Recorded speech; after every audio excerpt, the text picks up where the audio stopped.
Nada disso eu teria. Mas quem é que paga esses seus cursos todos, essa formação? Pois é. É o seu salário? Pois é, eu vou dizer assim, ó, é óbvio que o meu salário ele contribui em alguma coisa. Mas assim, eu vou dizer assim que eu tenho uma pessoa maravilhosa na minha casa, que é um companheiro de 24 anos. Sim, o esposo.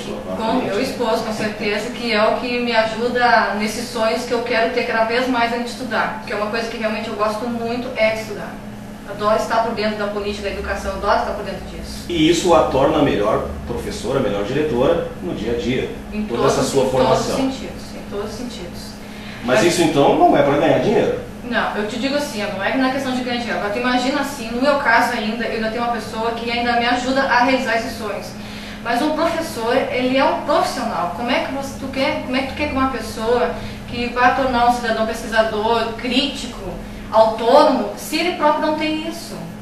Como é que tu vai exigir de um profissional tão importante na sociedade que ele tenha que estudar, que ele tenha que saber o que está acontecendo lá fora, que ele traga uma sala de aula melhor, que ele sabe se expressar melhor, se ele trabalha 40, 60 horas para ganhar um salário tão baixo e não consegue ter uma educação continuada aí fora? Então isso é realmente uma coisa assim, ó, muito importante. E eu gostaria de dizer assim para o pessoal também, imagina assim, ó, vamos caminhar por umas décadas assim, imagina-se que tu paga impostos, de tudo que tu tem, tu paga impostos, tudo que tu tem. Feijão, arroz, tudo, sal. Tudo. Tu vai lá, paga imposto. Mas esses impostos são para quê? Para benfeitorias na área da educação, da saúde, da segurança. Então há anos nós viemos pagando isso, certo? Mas o que tem vindo de retorno para nós em relação a isso?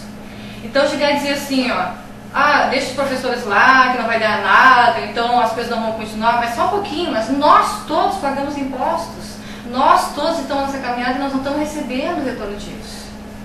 Os impostos, geral, né? Todos nós pagamos e ninguém deixa de pagar. Deixa de pagar, né? Inclusive imposto de renda, quem desconta na fonte, é um crime, né? De lesa bolso, né?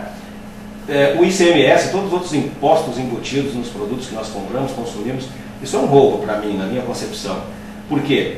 Por que roubo? Porque não retorna em forma de serviço, de qualidade, de infraestrutura de qualidade, né? Quando se ouve falar em Copa do Mundo e Olimpíadas, tem até uma frase aí que se tornou um lugar comum, um jargão, né? Quero ver como é que vai ser na Copa, ou coisa parecida, né? Aeroportos, rodoviárias, rodovias, né? Transporte, logística toda. E não é para nós brasileiros, né? Não é para nós. É para os estrangeiros que aqui vêm, né? Mas ficará como herança, né? Ainda bem que ficará. Mas estão sendo erguidos verdadeiros monumentos ao nada lá no centro do país, no norte do Brasil, que vai servir para a Copa do Mundo e nunca mais vai ser ocupado. Para um ou dois jogos. Um ou dois jogos. É dinheiro nosso, dos professores, de todo mundo. Se não recebemos serviços e infraestrutura, pelo menos que se valorizasse o mistério, o chamado dos professores, a profissão, né, de educadores, e que forma todo mundo, que às vezes tem que fazer papel de pai e mãe, porque essas crianças, é um assunto que vamos abordar daqui a pouco, as crianças, os alunos vêm totalmente desprotegidos de casa, sem alguém que se importe com eles, tudo isso, e mesmo assim, ninguém diz assim, peraí, para a obra dos estádios e vamos dar uma reposição salarial digna a estes professores. Professora, dá vontade de desistir ou como missão, vamos à luta ainda, que o pai do piso não nos deu o piso que ele mesmo nos prometeu? Desistir, vou te dizer que nunca, tá? Nunca. Eu acho assim que a nossa profissão é lindíssima e graças a nós as coisas estão a cada dia melhores. Mas eu quero lembrar de novo assim, pensem com carinho nisso que eu estou dizendo. Nós todos pagamos impostos. E para que isso? Para que a gente tenha então condições na educação, na saúde e na segurança. Aonde estão esses valores? É isso que a gente tem que refletir. Não são estádios que são feitos maravilhosamente para ter um ou dois jogos, não é isso que nos interessa. Claro que no segundo, terceiro momento, isso possa vir, mas agora não é. A gente primeiro tem que organizar a nossa casa. E é isso que está faltando essa visão, de chegarmos, nos olharmos e aquilo que nos foi prometido, em cima de tanto imposto, que deveria ser feito. Certo. Professora Marilu, presidente do CEFERES, tem uma questão aqui, levantada pelo Mário Machado Pinto, que é um montenegrino expatriado voluntariamente. Ele mora hoje, ele trabalha lá nas Alterosas, em Belo Horizonte, Minas Gerais. Sim. Não sei se vocês o conhecem, talvez a professora Denise não, já que ele deve estar há mais tempo fora do que ela aqui. Mas o Mário Machado Pinto talvez conheça a Virgínia, irmã dele, né? Para melhor lembrar. Ele é montenegrino e participa das coisas daqui, né? A tecnologia permite, né, que os expatriados estejam presentes no nosso meio, né? Sim. Ele está fazendo a seguinte pergunta, e é muito interessante. É possível que as manifestações dos professores no Rio Grande do Sul esteja de alguma maneira esvaziada devido ao fato de hoje estarem no lado oposto ao que militaram na campanha eleitoral do governador Tarso? Sendo mais claro, os professores petistas estariam constrangidos em protestar contra o governo do PT? Mas que questão indireta. Assim, a senhora é petista? Era. Era? E muito antes do Heitor, eu já era petista e militante de bandeira. Mas o que a fez desistir? Decepção total com o governo Tarso. O atual? O atual foi o que fez com que eu... Então porque faz eu pouco digo tempo. Isso, vou responder para o Mário, que eu, como ex-petista, né, e inclusive recebi Tarso Genro em minha casa, em outras campanhas, né, e agora, nessa campanha, quando ele esteve no CEPER Sindicato, no 9º andar da nossa entidade, na Avenida Alberto Bins, junto com outros candidatos ao governo do Estado, conversei com ele olho no olho. E ele disse: eu cumprirei a lei do piso. Eu a fiz e eu cumpro. E a senhora não gravou isso? Quando ele se pronunciou no debate com os outros candidatos, tudo gravado pela entidade, havia alguém de um cartório que foi chamado ali naquele momento, e na fala dele, a fala dele foi registrada naquele momento, por escrito, e depois que acabou o debate, o pessoal passou para assinar. Todos assinaram as suas declarações e as suas promessas, e o Tarso Genro também. E isso foi lavrado em cartório, né, onde diz que ele cumpriria a lei do piso. Será que isso é o que a presidente Dilma falou? Mas o Mário pergunta da questão do esvaziamento do movimento e eu quero concluir. Está esvaziado? O movimento se encontra esvaziado não neste governo. Sim. Ele já vem, a categoria já vem num desestímulo e a gente presencia um certo cansaço, desânimo mesmo, já desde o governo Ieda, né? No governo Colares nós tivemos algumas coisas que nos truncaram, nos dividiram, né? Trabalhista o governo. Exatamente. Então, assim, a gente sente que o CEPER Sindicato vem perdendo alguma coisa já em outros governos, né? Mas, com relação ao PT, eu acho que nós fomos eleitas, inclusive saí do PT por isso, nós fomos eleitas para defender a categoria independente de governos.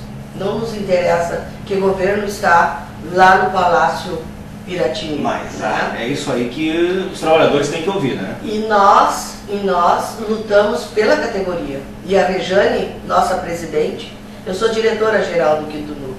Nos núcleos somos diretores. E a presidente Rejane tem mostrado isso. Ela independe de governo, mesmo sendo do partido. A primeira coisa que ela fez, quando foi afrontada, foi sair da executiva do PT. Ela não saiu do partido, mas ela saiu da executiva do PT. Ela ocupava um cargo importante dentro da executiva. E a professora Marilu rasgou a ficha. Eu saí do partido. Rasgou a ficha. Estou sem partido agora. E não pretendo promessas, ingressar em nenhum no momento. Essas promessas de campanha, tipo a do Tarso, que assinou, gravou e não cumpre, seria aquilo que a presidente Dilma disse, que em campanha política a gente pode fazer o diabo. Será que é isso o diabo? Não, tenho certeza que não. Tenho certeza que não. A Dilma está equivocada. É. Agora eu gostaria Nem de dizer assim, que a gente hoje, a caravana de Brasília chegou, né? Teve audiência no dia 24 no Ministério da Educação. O CEPER Sindicato mandou 10 ônibus, isso são 500 professores, né? Uma média de 500. e a audiência diz que foi muito significativa. Isso já resultou numa audiência com o governo do estado, recebendo a entidade nossa. Quer dizer, então, pela mídia, pela internet, né, a coisa vai rápido. Né? Então, o governo do estado, na posse de um pedido nosso de audiência, imediatamente agendou para o dia 20, né, nos receber. Desde 2011 o governo não nos recebe. Não recebe. Este governo é diferente de todos os outros, eu quero aqui colocar. Os outros governos todos talvez não contemplassem a categoria com todos os nossos pedidos, mas nos recebiam educadamente. E agora o Tarso este governo não nos recebeu nenhuma vez no Palácio, né? Não nos recebeu. É de praxe. Mas os governos anteriores que recebiam, davam algo em troca ou era aquele negócio, eu faço a política da recebiam, avançava alguns pontos que não envolvia dinheiro, mas avançava alguns pontos da pauta, algumas questões educacionais, sim, né? Que a gente tem na nossa pauta, não só salário, não só nós temos outras questões, né? Carga horária, previdência, várias questões, né? Então, assim, os prédios, a estrutura dos prédios, isso tudo a gente conversa com o governo, né? E nós temos agora casos horríveis aqui em Montenegro. Já vamos falar sobre isso. Então, assim, ó, este governo não nos recebe. Não recebe. O Tarso não conversa conosco. Alô, Heitor Lermen. Tarso não recebe sindicato dos professores. A IEDA recebia. Quem nos recebe é a senhora Eulália, uma secretária adjunta do Clóvis, José Clóvis, secretário da Educação. É essa pessoa que nos recebe.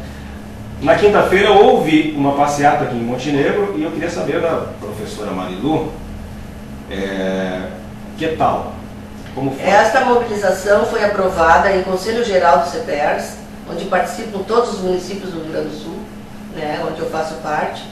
E essa mobilização de ontem aconteceu em outros municípios também, esta caminhada. Então, 24 e 25 era para nós planejarmos e fazer esta mobilização. Fizemos em Montenegro, foi satisfatória na minha avaliação. Vieram alunos de escolas que não estavam em greve, mas também vieram alunos de escolas paralisadas, né? Quantas escolas paralisaram? Em Montenegro nós temos uma estatística assim de 50%. 50%.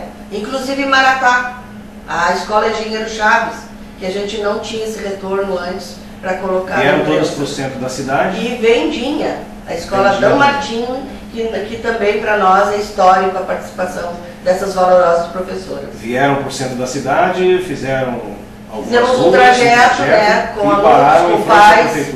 Tivemos uma comissão essa é uma pergunta de pais. Antes que eu me esqueça. Os alunos vão levados pelos professores com a anuência dos pais, os pais acompanham? Eu queria complementar, os alunos de ensino médio que vieram, inclusive do Polivalente, do AJ Renner, são alunos que foram convidados e se apresentaram, sim, por livre e espontânea vontade, porque eu conversei com alguns, não, professora, eu quis vir, eu avisei a minha mãe e quis vir, né? E alunos menores vieram com a sua mãe. Tinha um menino de 11 anos lá e ele veio com a mãe dele. Né? É uma causa que não há de ter adversários no seio das famílias, exato, que têm crianças nas escolas. E eu acredito que o nosso objetivo, que era de alertar a sociedade de que realmente as coisas não estão bem, conforme o secretário de Educação divulga, que está tudo bem, que as obras estão andando e que as escolas estão muito bem, que o CEPERS Sindicato está equivocado, né? Então, queríamos mostrar isso.